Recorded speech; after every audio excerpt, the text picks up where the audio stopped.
Assalamualaikum warahmatullahi wabarakatuh. Oke, nama saya Muhammad Mufli Zaki dari kelas 11 IPA 2 Fatality Man Insan Cendekia Gorontalo. Kali ini saya akan membuat video tentang dua tugas praktikum untuk penilaian akhir semester. Yang pertama tentang sistem koloid dan yang kedua tentang pencegahan korosi pada besi. Jadi bisa langsung menonton videonya. Tugas yang pertama, sistem koloid. Saus. Jenis koloid pada saus. Saus medium pendispersinya adalah cair dan fase terdispersinya adalah padat, sehingga jenis koloid dari saus adalah sol cair. Sifatnya yaitu adsorpsi dan koloid pelindung. Adsorpsi yaitu penyerapan pada permukaan sehingga menyebabkan koloid bermuatan listrik, dan koloid pelindung yaitu digunakan pada sistem koloid emulsi yang berfungsi untuk menstabilkan emulsi yang disebut emulgator. Pembuatan saus dilakukan dengan metode dispersi dengan cara mekanik, yaitu butir-butir kasar digerus dengan penggiling koloid sampai diperoleh tingkat kehalusan tertentu, kemudian diaduk dengan medium dispersi. Dan yang kedua itu cara peptisasi, di mana pembuatan dari butir-butir kasar atau dari suatu endapan dengan bantuan suatu zat pemeptasi atau pemecah yang memecah butir-butir kasar menjadi butir-butir koloid. Susu termasuk emulsi cair karena zat fase cair terdispersi dalam zat fase cair, artinya zat terdispersi berfase cair dan zat pendispersi atau mediumnya itu berfase cair. Untuk sifatnya yaitu adalah efek tindal dan koloid pelindung. Efek tindal karena susu akan menghamburkan cahaya bila disinari, dan koloid pelindung yaitu sistem koloid yang kurang stabil. Perlu kita tambahkan suatu koloid yang dapat melindungi koloid tersebut agar tidak terkoagulasi. Koloid pelindung ini akan membungkus untuk membentuk lapisan di sekeliling partikel koloid yang dilindungi. Koloid pelindung ini sering digunakan pada sistem koloid susu. Dan cara pembuatannya yaitu penghancuran butiran besar menjadi butiran yang sederhana. Pada pembuatan susu, ukuran partikel lemak pada susu diperkecil sehingga menjadi ukuran koloid. Caranya dengan melewatkan zat tersebut melalui lubang berpori yang mempunyai tekanan tinggi. Agar-agar. Berdasarkan sifat fisik zat terdispersi, agar-agar termasuk dalam jenis gel atau sol cair.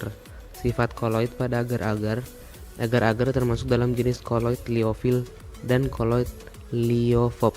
Koloid liofil adalah sistem koloid di mana partikel terdispersinya mempunyai daya absorpsi yang relatif besar sehingga dapat menarik dan mengabsorpsi molekul mediumnya. Di sini agar-agar mempunyai sifat koloid liofil, dalam arti agar-agar belum jadi atau dalam fase cair terabsorpsi oleh fase padatnya, sehingga mengakibatkan seolah-olah bentuk agar-agar adalah padat. Pembuatan koloid pada agar-agar.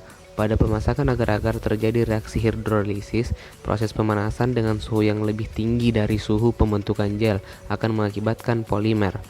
Keragenan dalam larutan menjadi molekul acak. Bila suhu menurun, maka keragenan akan membentuk struktur double helix, pilihan ganda, dan membentuk polimer. Dan apabila penurunan suhu terus dilanjutkan, polimer ini akan terikat silang secara kuat dan makin bertambahnya bentuk helix akan terbentuk agregat yang membentuk gel yang kuat.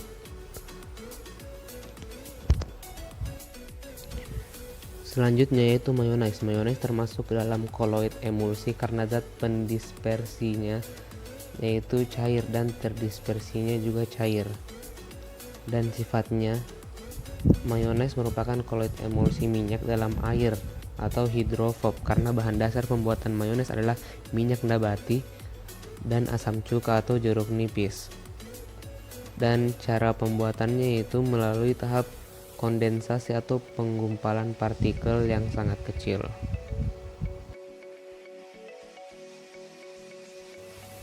Nah, selanjutnya itu parfum semprot. Parfum semprot termasuk koloid karena pada saat parfum tersebut disemprotkan terdapat zat cair yang terdispersi dalam medium pendispersi zat gas. Saat parfum disemprotkan ke udara, maka parfum semprot ini termasuk koloid jenis aerosol cair. Aerosol cair merupakan sistem koloid dengan fase terdispersi cair dalam medium pendispersi gas yang dapat membentuk sistem koloid dengan bantuan bahan pendorong atau propelan aerosol. Dalam sistem aerosol, propelan memberi tekanan yang dibutuhkan untuk mengeluarkan bahan dari wadah dan dalam kombinasi dengan komponen lain mengubah bahan ke bentuk fisik yang diinginkan. Nah, itulah bagaimana proses parfum keluar.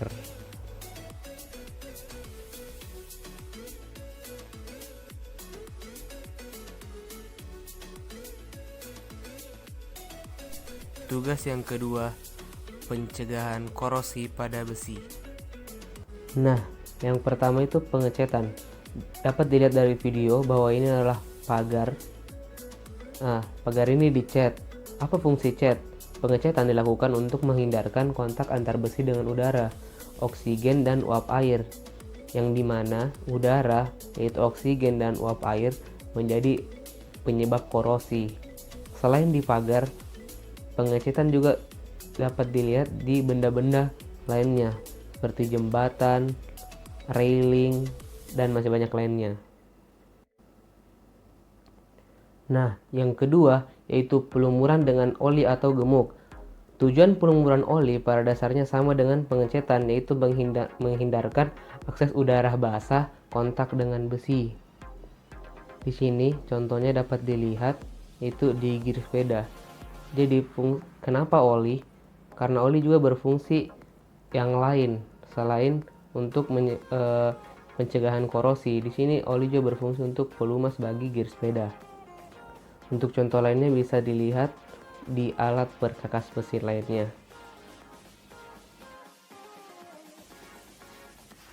Nah, yang ketiga, pembalutan dengan plastik. Berbagai barang yang terbuat dari besi seperti rak piring, keranjang, dan lain-lainnya itu biasanya dilapisi dengan plastik. Karena di sini saya tidak menemukan barang-barang seperti itu di rumah, jadi saya ambil contoh laptop. Jadi laptop ini besi tapi dilapisi dengan plastik. Gunanya sama untuk membatasi ruang antara besi dengan udara luar yang menyebabkan korosi. Oke, selanjutnya yaitu galvanisasi atau pelapisan dengan Zn. Mengapa?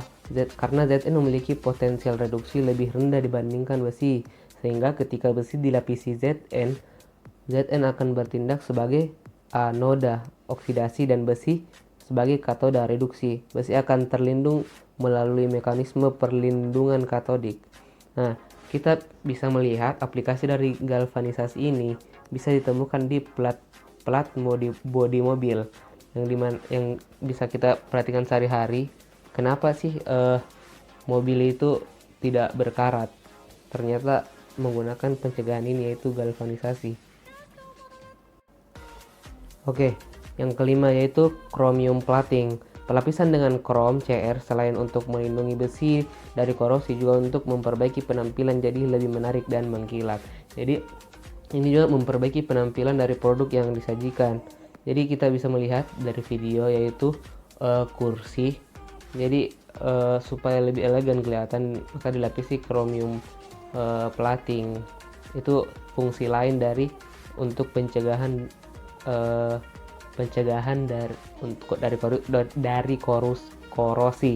Nah, dan di sini juga kita dapat melihat yaitu plat mobil, plek mobil yang dilapisi dengan kromium. Nah, selanjutnya yaitu tin plating atau pelapisan dengan timah. Ini dapat kita lihat di kehidupan sehari-hari sangat banyak, yaitu di kaleng-kaleng makanan itu yang terbuat dari besi, biasanya dilapisi logam timah yang memiliki sifat tahan karat. Logam timah memiliki potensial reduksi lebih besar dibandingkan besi, sehingga timah akan berperan sebagai katoda dan besi sebagai anoda. Nah, selanjutnya yaitu pengorbanan anoda atau pengorbanan logam lebih aktif.